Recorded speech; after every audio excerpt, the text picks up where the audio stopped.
Democrats finally have stepped forward to end the pain. It appears to us this morning that our long national nightmare is finally coming to an end, and we're grateful for that.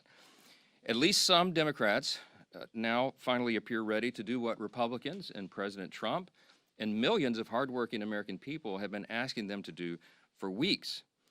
But as we said from the beginning, the people's government cannot be held hostage to further anyone's political agenda. That was never right. And shutting down the government never produces anything. It never has, if you study history. And so here we are. I want to remind everybody this morning of another critical point that you've heard me here repeat over and over the last several weeks.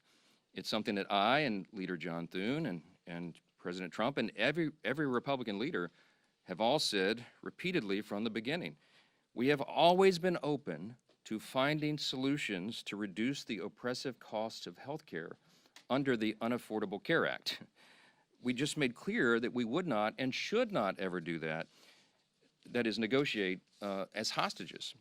And I've also reminded you here every morning at this press conference throughout the shutdown, Republicans have not just been talking about reducing costs and fraud and abuse in so many areas and in healthcare. We've been actually passing new laws to accomplish that urgent mission for the people, and we will continue to do so. So here's where we are by way of schedule, just so you know, you're following. And if you're not at home, if you're waking up to this good news this morning, the Senate's vote late last night of 60 to 40 opens the door now. The Senate is moving forward on an amended House CR, a continuing resolution, that will reopen the government until January 30th. Added to that are provisions to fully fund SNAP provisions through the end of the next fiscal year, which is September 2026, guaranteed back pay for all federal workers who have been made to endure these hardships over the last several weeks. And it also includes passage of 3 appropriations bills, which we're grateful to be moving through the process. That is the Military Construction Veterans Affairs bill, it's the Agriculture bill, and the Legislative Branch bill.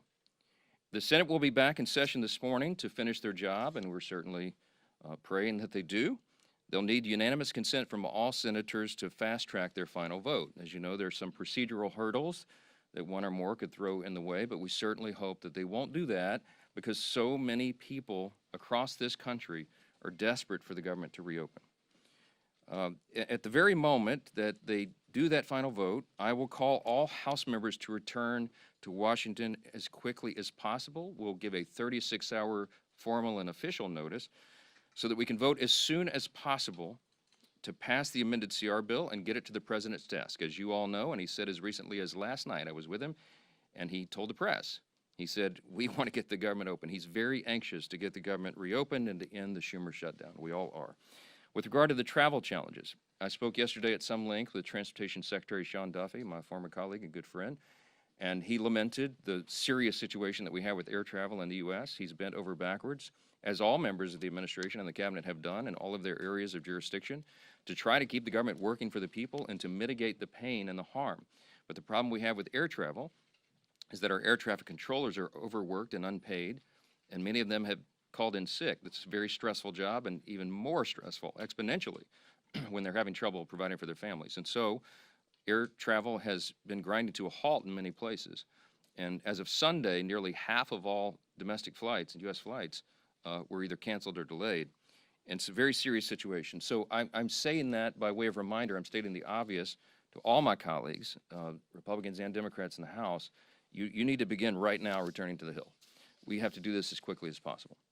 Now, we look forward to the government reopening this week so Congress can get back to our regular legislative session. We have a lot of business to do, as you all know, and we will be working in earnest. There'll be long days and long nights here for the foreseeable future to make up for all this lost time that was imposed upon us.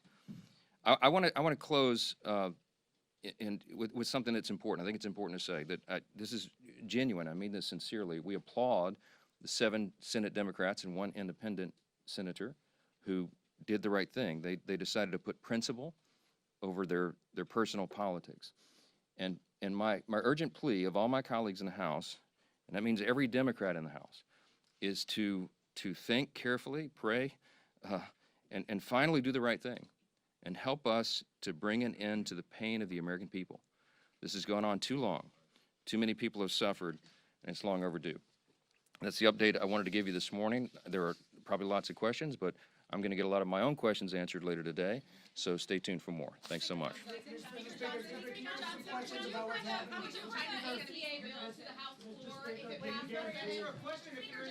Speaker Johnson.